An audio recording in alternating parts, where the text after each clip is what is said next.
Good morning, students. How are you all? Hope you all are fine in your home and continue. You are watching the videos related to your subjects. So those are chosen as a psychology as a subjects. Welcome you all in another video lecture of a psychology. As in the last video, I told you about the past model. Last वाले video में मैंने आपको पास model के बारे में बताया था. पास model क्या है? To understand the theory of intelligency by the this one theory. Yes, आप कैसे समझ सकते हैं इंटेलिजेंसी को? पास मॉडल के थ्योरी के थ्रू भी समझ सकते हैं. Planning, attention, arousal, simultaneous, successive processing full form है. ठीक है इसकी, पास मॉडल की. और जो पास मॉडल पे अगर हम बात करेंगे, पास मॉडल जो हमें दिया था वो किसने दिया था? Jack Naglieri, Kirby and JP Das ने. As in that one theory, they describe the intelligence in the three aspects. Firstly, they describe the thing as a arousal attention. सबसे पहले हमें किसी भी चीज़ को लेके, स्टिमुली को लेके अराउजल अटेंशन होती है. हम अटेंटिव होते हैं towards the particular topic, towards the particular task. After that हम प्रिपेयर करते हैं आइदर द साइमल्टेनियस और द सक्सेसिव. हम दोनों में से किसी भी मेथड से अपने उस पर्टिकुलर अटेंशन को या फिर अराउजल को कंटिन्यू करते हैं प्लानिंग के through. And then we plan for the achieve the target. फिर हम प्लान करते हैं अपने टारगेट को अचीव करने के लिए. जो भी हमारा टारगेट होता है, वो टारगेट कुछ भी हो सकता है. हमारा स्टडीज़ हो सकते हैं, हमारे स्कूल प्रोग्राम्स हो सकते हैं, हमारे घर से रिलेटेड जितने भी एक्टिविटीज़ होती हैं वो हो सकती हैं, हमारे गेम्स हो सकते हैं. किसी भी एक्टिविटीज़ से आप को रिलेट करके उसे समझने की कोशिश कर सकते हैं. Today I will tell you about the IQ. I think most of you heard about the IQ word.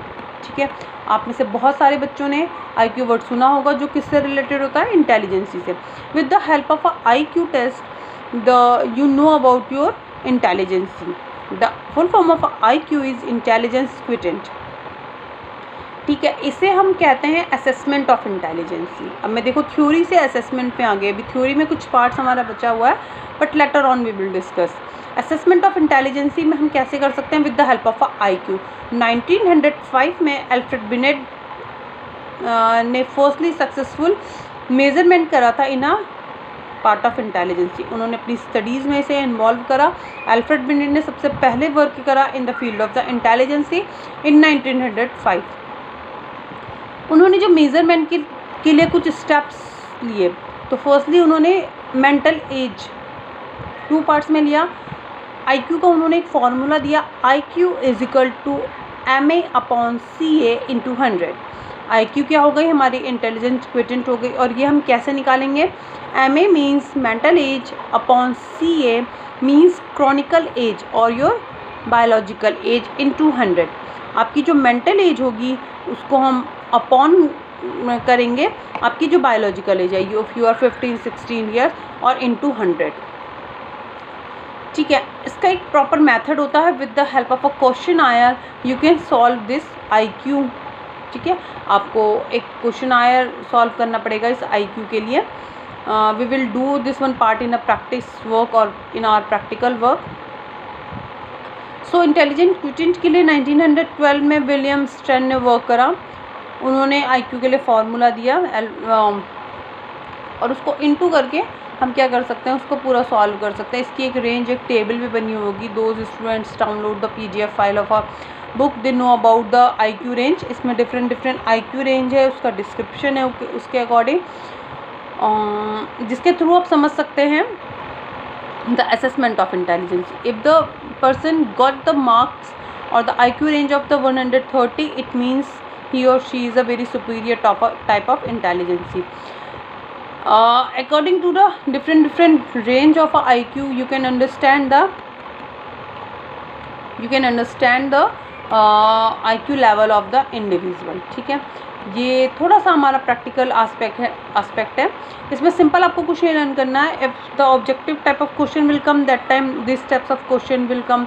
What is the full form of IQ, what is the full form of MA, formula of IQ, and that full form of CA, and the table also. With the help of your book you can see the table, and after the table you know about the how we will distribute the marks and how we will know about the intelligence. ठीक है, एक और इसमें आता है part जिसके बारे में हमने डिस्कस करा नहीं था. Now we will discuss about the theory of the intelligency. हम थ्योरी ऑफ इंटेलिजेंसी के बारे में थोड़ी सी स्टडी करेंगे.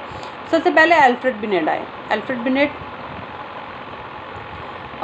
ने कहा कि जो इंटेलिजेंसी है वो एबिलिटी होती है किसी चीज़ को जज करने के लिए, अंडरस्टैंड करने के लिए, और कुछ एबिलिटीज़ होती हैं हमारी प्रॉब्लम सॉल्विंग के लिए.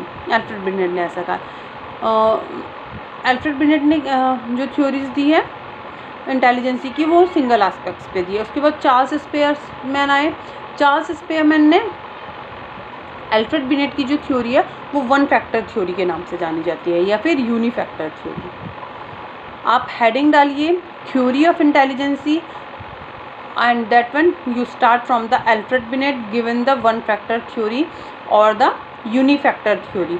According to the Alfred Binet, the intelligence is a single entity, or we can know the intelligence is the ability to judge well, reason well, understand well, and one similar set of the abilities. Here I am saying one similar set of the abilities used for problem solving. एक single abilities है जो problem solving के लिए use होती है. तो इसका क्या नाम दिया गया? वन फैक्टर थ्योरी या फिर यूनिफैक्टर थ्योरी. उसके बाद आए Charles Spearman. What the Charles Spearman said? Charles Spearman said की टू फैक्टर थ्योरी. एक हमारे जनरल फैक्टर होते हैं और दूसरा हमारे होते हैं स्पेसिफिक फैक्टर. जनरल फैक्टर हो गए जैसे हमारे क्या कहेंगे, बॉय और a girl according to the physical descriptions. आपकी पर्सनालिटी कैसी है, आपका हेयर स्टाइल कैसा है, कॉम्प्लेक्स कैसा है, ये सारी चीज़ें किस में आ गई? जनरल फैक्टर्स में. ये हर किसी में होंगी. और जो सेकेंड वन है वो है स्पेसिफिक फैक्टर. जो भी आपके अंदर एबिलिटी है, चाहे वो सिंगिंग है, डांसिंग है, एथलीट है, if you are involve in any type of game, जितनी भी आप एक्टिविटीज़ करते हो उसमें आप दूसरे से खुद को डिस्टिंग्विश कर सकते हो, डिफ्रेंशिएट कर सकते हो. तो this mean know as a special factor. ठीक है, एस फैक्टर. तो चार्ल्स स्पेयरमैन ने टू फैक्टर थ्योरी दी है 1927 में. G factor and S factor. General factor जो हमारा जेंडर हो गया, एज हो गया, कॉम्प्लेक्स हो गया, ठीक है, ये सारी चीज़ें हो गई. और स्पेसिफिक फैक्टर में हमारा वो स्किल्स आएंगे, चाहे वो डांसिंग हो, चाहे वो साइंटिस्ट हो, चाहे वो मैथमेटिशियन हो, जो एक दूसरे से क्या कर रहे हैं, एक दूसरे से डिफ्रेंशिएट कर रहे हैं. उसके बाद लुइस थर्स्टन आए. उन्होंने 7 प्राइमरी एबिलिटीज़ के बारे में बताया कि 7 प्राइमरी एबिलिटीज़ होती हैं इंटेलिजेंसी को लेके. आर्थर जेंसन आए. आर्थर जेंसन ने भी कहा कि डिफरेंट क्या होते हैं, इसके डायमेंशंस होते हैं. जेपी गिलफोर्ड आए. जेपी गिलफोर्ड के अकॉर्डिंग भी 3 डायमेंशन दिए उन्होंने. ऑपरेशन दिया, कंटेंट्स दिए एंड प्रोडक्ट्स दिए. ठीक है, तो ये थोड़ी सी थ्योरी का पार्ट है बेटा. Try to understand it. You can note down from your book also. Either you can take a example from video और you can write from your book. It's up to you, but it will take a time to understand the theory of intelligence, because you know very well in each and every subject theory is a very typical part, और we can say थोड़ा सा हमारा hard work हो जाता है theory में. ठीक है, तो थोड़ा सा आप थ्योरी को पॉइंट वाइज नोट करने की कोशिश करिएगा. जितनी भी थ्योरीज मैंने आपको बताई, अल्फ्रेड बिनेट ने वन फैक्टर थ्योरी दी है, चार्ल्स स्पेयरमैन ने टू फैक्टर दी है विद द ईयर. ठीक है, आपको 1905 में अल्फ्रेड बिनेट ने दी, 1927 में स्पेयरमैन ने दी. देन अलग अलग जितने भी पर्सन्स आए उन्होंने इंटेलिजेंसी के बारे में बात करी. देन हमने बात करी थ्योरी ऑफ मल्टीपल इंटेलिजेंसी क्या होती है, इसके बारे में मैंने आपको बताया. हॉवर्ड गार्डनर ने दी. हमने बात करी पास मॉडल के बारे में. And tomorrow we will discuss about the थियार्की थ्योरी ऑफ इंटेलिजेंसी. हम एक दूसरे एस्पेक्ट्स के बारे में बात करेंगे जो थ्योरी ऑफ इंटेलिजेंसी का एक बहुत इंपॉर्टेंट पार्ट है, थियार्की theory of intelligence. So I think so this much is sufficient for the today's video. Now what you will do, I told you, आपको ने स्टार्ट करना है meaning of intelligency, definition of intelligency, theory of intelligency. Theory of intelligency लिखने के बाद आप multiple intelligency लिखेंगे, आप पास मॉडल लिखेंगे, and in a next video I told you about the hierarchy theory of intelligency. उसके बाद हम असेसमेंट ऑफ इंटेलिजेंसी IQ के बारे में भी आपसे डिस्क्रिप्टिव वे में बात करेंगे। आज मैंने आपको थोड़ा सा उसका इंट्रोडक्शन बताया था, तो go through with the introduction, it will help you. So if you want to improve yourself, keep watching the psychology. Thank you, have a nice day.